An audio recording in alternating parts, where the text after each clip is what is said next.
오늘 본문의 말씀을 중심으로 세 가지 영적인 교훈을 함께 나누려고 합니다. 첫째, 전도는 우리 신앙의 최고의 버킷리스트다라는 것이죠.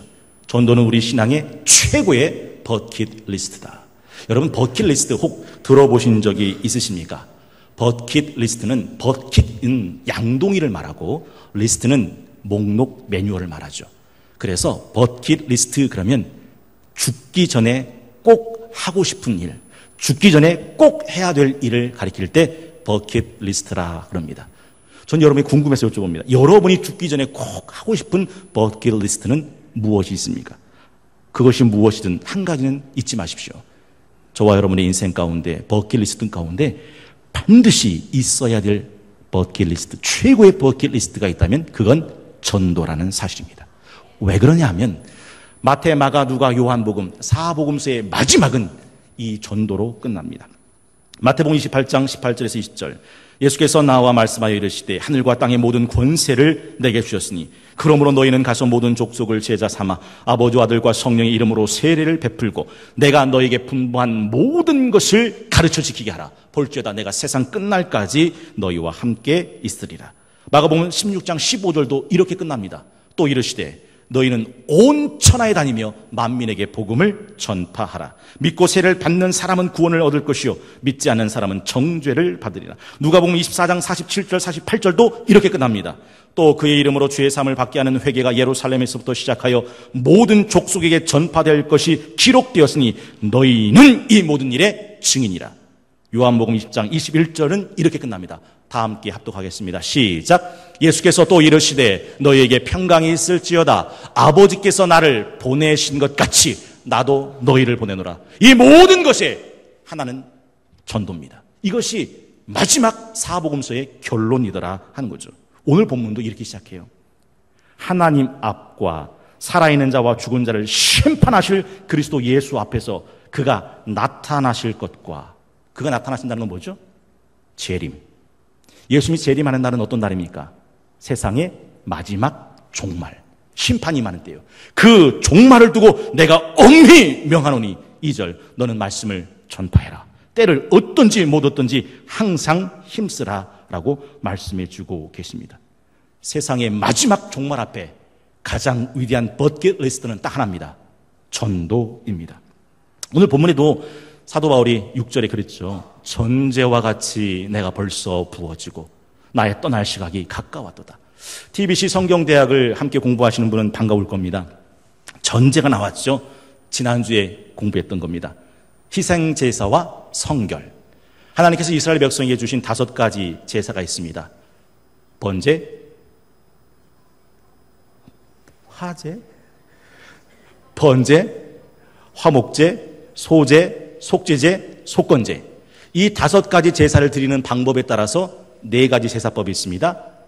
화제, 거제, 요제, 전제. 이 전제는 하나님께 번제단에 제물을 드리고 마지막 불을 당기기 전에 그 제물 위에 붓는 포도주, 그 제물 위에 붓는 기름, 그 제물 위에 붓는 유향을 말합니다. 즉 전제를 드렸다는 말은 이제 불을 당기는 카운트다운이 시작됐다는 거죠. 사도 바울은 자신의 죽음을 이미 전제와 같이 부어졌다. 내가 떠날 시각이 가까이 왔다라고 말합니다. 그 죽음, 그 임종 앞에서 사도 바울은 디모데에게 뭐라 말합니까? 그렇습니다. 모든 일에 신중하고 고난받고 전도자의 일을 하며 내 직무를 다해라. 왠지 아십니까? 전도는 우리 인생의 최고의 버킷리스트가 되기 때문입니다. 두 번째는 전도는 환경이 아니라 사명이라는 사실이죠. 전도는 환경이 아니라 사명입니다. 사도 바울은 디모데에게 네가 신중하고 고난받고 전도자의 일을 하고 네 직무를 다하긴 하는데 세상은 네가 전도하는데 그렇게 녹록하지는 않다는 것을 분명히 말해줍니다. 3절에 이렇게 말하죠. 때가 이르리니 사람이 바른 교훈을 받지 아니하고 귀가 가려서 자기 사욕을 따라 스승을 많이 두고 또 그 귀를 진리에서 돌이켜 허탄한 이야기를 따를 것이다. 무슨 말입니까?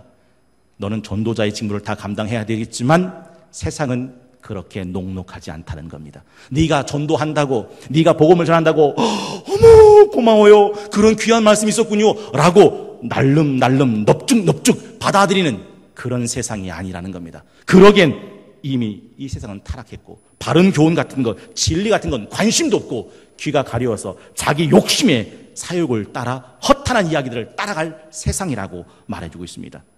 여러분, 우리나라말 속담에 이런 속담이 있죠. 떡 번 김에 제사 지낸다. 여러분, 그 제사는 진심을 다한 제사일까요? 아니면 떡 번 김에 드리는 제사일까요? 말이 좀 이상합니까? 그건 떡 번 김에 드리는 제사죠. 제사가 목적도 아니고 제사에 관심도 없어요. 그냥 떡이 있으니까 떡 번 김에 이거 제사나 한번 지낼까? 한다는 거죠. 전도는 떡 번 김에 드리는 제사 같은 게 아닙니다.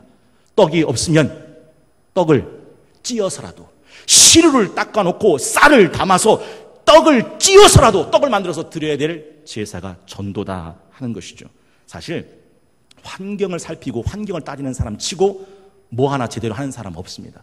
전도서는 이렇게 말하죠. 전도서 11장 4절, 풍세를 살펴보는 자는 파종하지 못할 것이요 구름만 바라보는 자는 거두지 못할 것이다. 그러니까 항상 환경 탓, 형편 탓 이것에 매이는 사람은 아무것도 할 수 없습니다. 전도는 그래서 하는 게 아니라는 거예요. 어차피 전도하는 세상은 바른 교훈 받지 않는다는 거예요. 어차피 사람들은 귀가 가려서 자기 사욕을 따를 스승을 많이 둘 뿐이라는 거예요. 진리에 귀를 막아 허탄한 이야기를 따라갈 뿐이라는 거예요. 그러나 그럼에도 불구하고 너는 전도자의 직무를 다 해야 된다. 그 얘기입니다. 왜냐하면 전도는 환경 따라가는 게 아니라 그것이 사명이기 때문에 감당해야 된다 하는 것이죠. 제가 1부 때 에스겔 선지자 이야기를 드렸어요. 이스라엘은 바벨론에게 망하잖아요.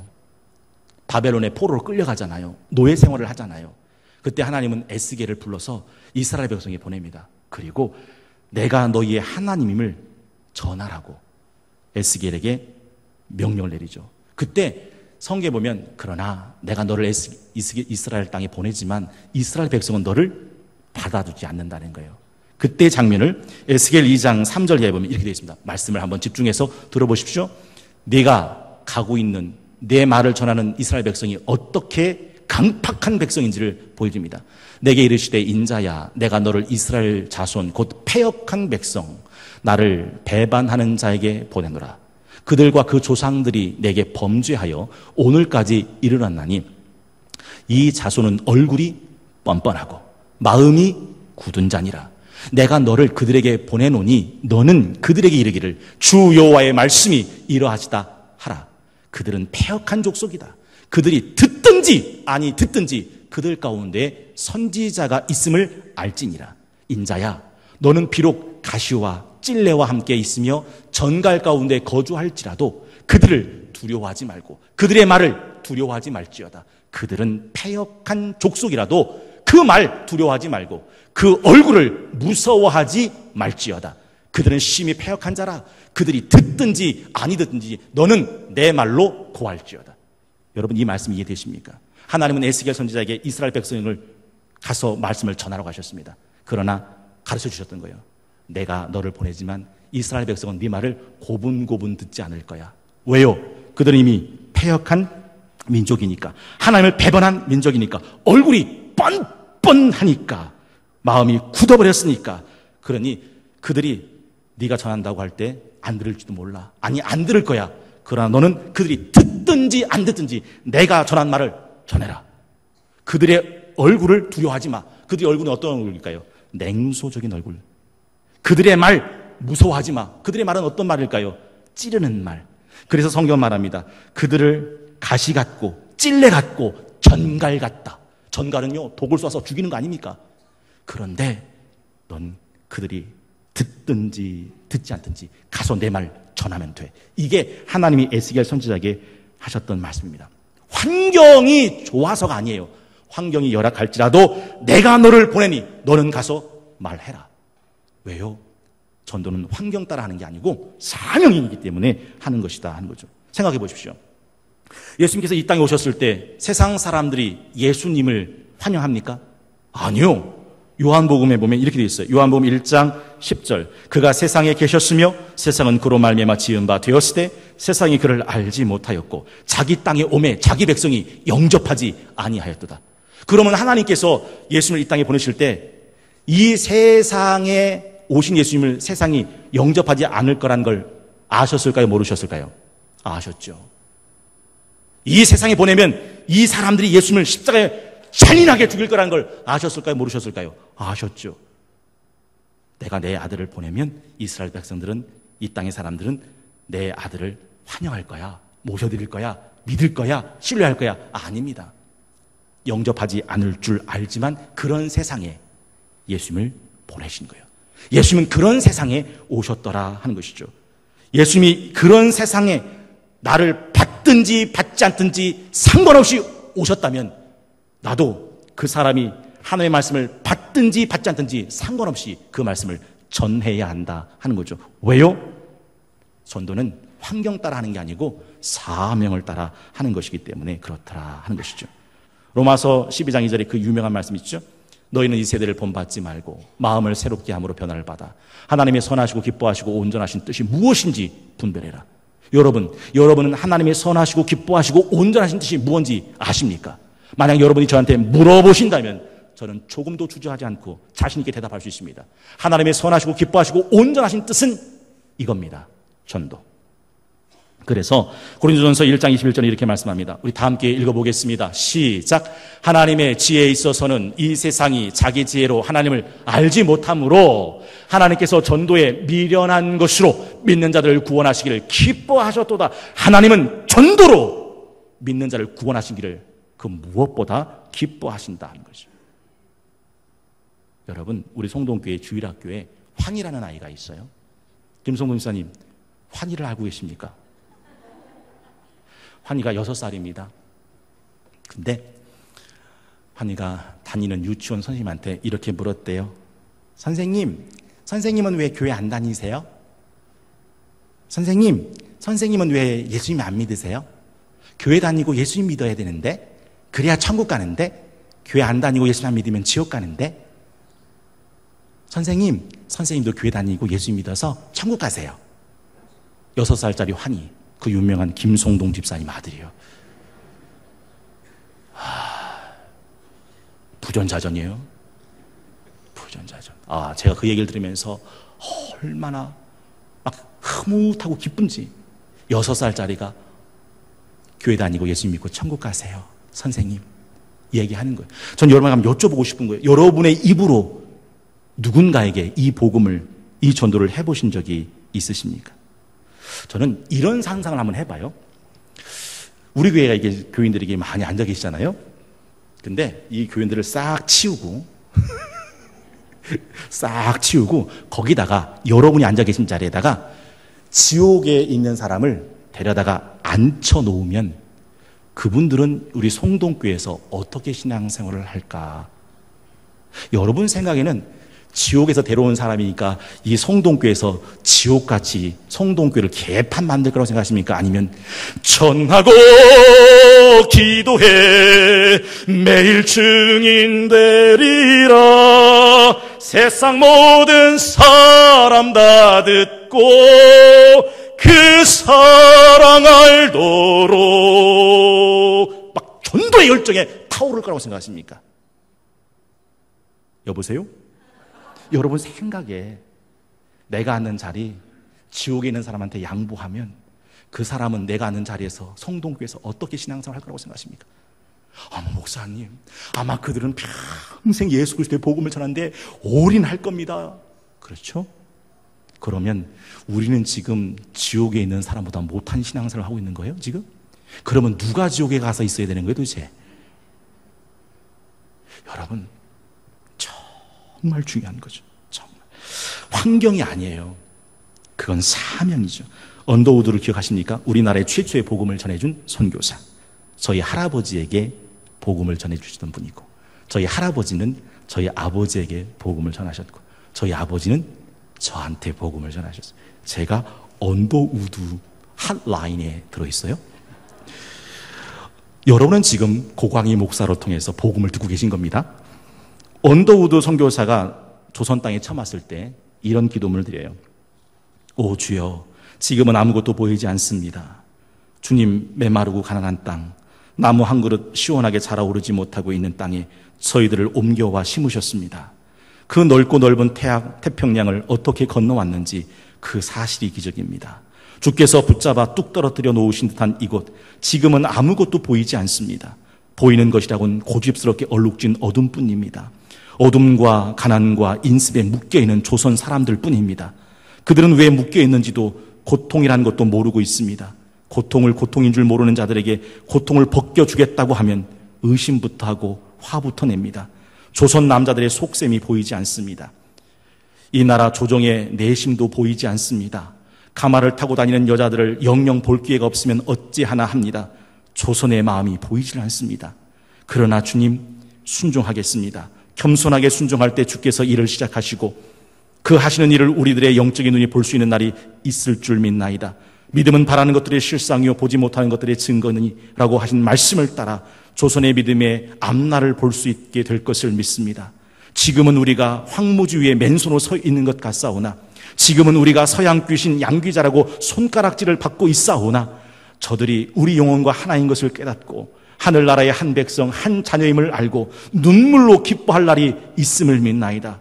지금은 예배드릴 예배당도 없고 학교도 없고 그저 경계와 의심과 멸시와 천대함이 가득한 곳이지만 이곳이 머지않아 은총의 땅이 되려는 것을 믿습니다. 주여 이 믿음을 붙잡아 주옵소서. 그리고 언더우드는 이 조선 땅에 복음의 씨앗을 심었던 거고, 대한민국은 그 복음 가운데 엄청난 변화의 새 역사를 썼던 것이죠. 환경이 아니에요. 사명이죠. 마지막 세 번째가 있는데, 전도는 영원한 상급이 된다라는 사실이죠. 전도는 영원한 상급이 됩니다. 오늘 이 본문의 마지막 8절은 이렇게 끝나고 있지 않습니까? 이제 후로는 나를 위하여 의의 멸관이 예비되었으므로 주 곧 의로우신 재판장이 그날에 내게 주실 것이며 내게만 아니라 주의 나타나심을 사모하는 모든 자에게도니라. 그렇습니다. 그 전도는, 그 영혼의 열매는 사도 바울에겐 의의 멸관이 되었습니다. 어떤 분이 저한테 이렇게 물으셨어요. 목사님, 네? 성경을 읽어보면, 사도행전을 보면 초대교회는 표적도 기적도 이적도 치유도 능력도 많이 나타난다고 그러는데 요즘은 그런 치유를 바라보기가 어렵네요. 요즘은 그런 능력을 보기가 어렵네요.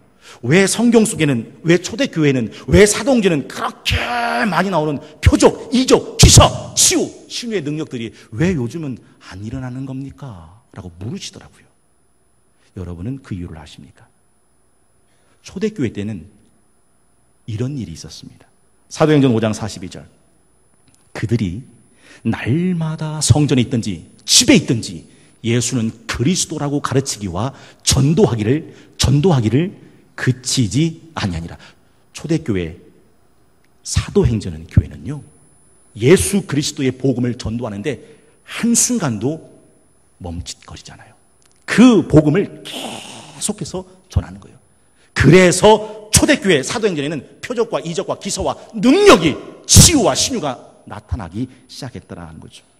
제가 일부 때 그런 말씀 드렸더니 일부 때는 잘 모르시더라고요. 나귀 턱뼈 하나를 가지고 블레셋 1000명의 군사를 때려눕힌 사람이 있습니다. 삼손. 맨손으로 사자를 어린 양 염소 찢어주기듯 찢어주겠던 사람이 있습니다. 삼손. 이 삼손의 힘이 어디서 나왔는지 아십니까? 김송동 집사님. 이 삼손의 힘이 어디서 나오는지 아십니까? 머리. 나면서부터 한 번도 삭도를 대지 않은 이 머리에서 그 힘이 나와요. 근데 혹 사도 바울의 힘을 아십니까? 여러분, 사도 바울은요, 오늘 이 본문을 기록한 사도 바울은 어떤 사람이었냐면 사도행전 19장 12절에 보면 이렇게 되어 있어요. 읽다가 쓰러지지 마십시오. 심지어 사람들이 바울의 몸에서 손수건이나 앞치마를 가져다가 병든 사람에게 얹으면 그 병이 떠나고 악귀도 나가더라. 여러분, 도대체 사도 바울이라는 사람이 어떤 사람이길래 자기 앞치마나 손수건을 갖다 병든 자에 얹으면 그 병이 떠나고 악귀가 떠나갔을까요? 도대체 이 능력, 이 힘의 근원은 어디에 있었던 걸까요? 한 가지는 분명합니다. 사도 바울의 삶은 이렇게 기록되어 있어요. 사도행전 20장 22절에서 24절. 보라, 이제 나는 성령에 매여 예루살렘으로 가는데 거기서 무슨 일을 당하는지 알지 못하노라. 오직 성령이 각 성에서 내게 증언하여 결박과 환난이 나를 기다린다고 하시나 내가 달려갈 길과 주 예수께 받은 사명, 곧 하나님 은혜의 복음 증언하는 일을 마치려 하면은 내 생명조차 조금도 귀한 것으로 여기지 아니하노라. 사도 바울은 이렇게 살았던 사람이에요. 하나님이 증언하라 하신 예수 그리스도의 복음, 이거 증언할 때 내 생명 같은 건 아무것도 아니라고 생각하고 살았던 사람이죠. 사람들이 안 돼요 선생님, 지금 예루살렘에 들어가시면 꼼짝없이 잡혀서 죽습니다. 절대 예루살렘에 들어가시면 안 됩니다 라고 말할 때 사도 바울은 21장 12절에서 이렇게 대답합니다. 우리가 그 말을 듣고 그곳 사람들과 더불어 바울에게 예루살렘으로 올라가지 말라 권하니 바울이 대답하되 여러분이요 어찌하여 울어서 내 마음을 상하게 하느냐. 우리 함께 읽어볼까요? 시작. 나는 주 예수의 이름을 위하여 결박당할 뿐 아니라 예루살렘에서 죽을 것도 각오하였노라. 사도 바울이 예루살렘을 그냥 성지 순례하듯 들어가려고 하는 게 아니에요. 나는 예수 그리스도의 이름을 증언할 때 내가 결박당할 뿐 아니라 거기서 죽을 각오도 했다. 이렇게 살았던 사람이 사도 바울입니다. 그 사도 바울의 손수건이 병자에게 올려지는 순간 하나님은 그래, 너같이 사는 삶이라면 그 병자의 병은 그 자리에서 떠나고 그 악귀는 그 자리에서 떠나는 능력을 하나님이 아낌없이 쏟아 부어주셨던 거죠. 여러분 정말 우리 교회가 사도행전 초대교회 능력처럼 표적과 이적과 기사와 치유와 신유의 능력이 나타나기를 원하십니까? 그렇다면 사도행전 교회처럼 초대교회처럼 전도에 집중하는 거예요. 그때 하나님은 그 능력을 나타내 보이신다 하는 거죠. 6월의 호국보훈의 달입니다. 오늘 김학세 성도님 장례를 마치시고 우리 유족분들이 오신다는 얘기를 들었는데, 김학세 성도님은 국가 유공자세요.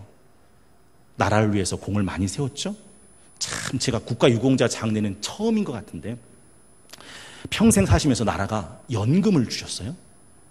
그리고 병원에 가면 모든 병원비를 전액 무료로, 장례식에도 무료 장례입니다. 그리고 유골을 안치할 때 이 유골 안치를 국가가 제공하는 특별 VIP실에 안치를 해요. 이야, 나라를 위해서 살았던 그 삶을 나라가 잊지 않고 기억하는 거죠.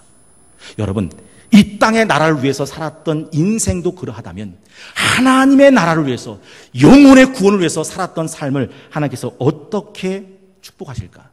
다니엘 12장 3절에 이렇게 말씀합니다. 지혜 있는 자는 궁창의 빛과 같이 빛날 것이요 많은 사람을 옳은 대로 돌아오게 한 사람은 별과 같이 영원토록 빛나리라. 별과 같이 영원토록 빛나리라. 그래서 사도 바울은 자기의 죽음 임종 앞에 자기 사랑하는 믿음의 아들 디모데에게 말하는 겁니다. 너 전도자의 직무를 다해라. 왜요? 그 하늘에서 예비하신 의의 면류관이 준비되어 있음을 사도 바울이 알았기 때문이죠. 오늘은 6월 12일 총회지정 선교주의를 맞아 내 직무를 다하라, 내 직무를 다하라 라는 제목을 가지고 세 가지 영적인 교훈을 함께 나누었습니다. 첫째, 전도는 우리 신앙의 최고의 버킷리스트입니다. 우리 삶을 가장 값지게 만드는 것은 예수 그리스도의 복음을 전하고 그 영혼을 살리는 일이죠. 둘째, 전도는 환경 따라하는 것이 아닙니다. 그래요. 하나님이 우리에게 주신 사명입니다. 마지막 세 번째, 전도는 영원한 상급이 있습니다. 이제 후로는 나를 위하여 의의 면류관이 예비되었으므로 주 곧 의로우신 재판장이 그날에 내게 주실 것이며 내게만 아니라 주의 나타나심을 사모하는 모든 자에게니라. 바라긴 오늘 이 말씀을 통해서 저와 여러분들이 이 땅에 허락된 지상명령, 우리 전도의 직무를 다 감당하는 우리 성도께 모든 성도님들 다 되실 수 있기를 주님의 이름으로 축원합니다.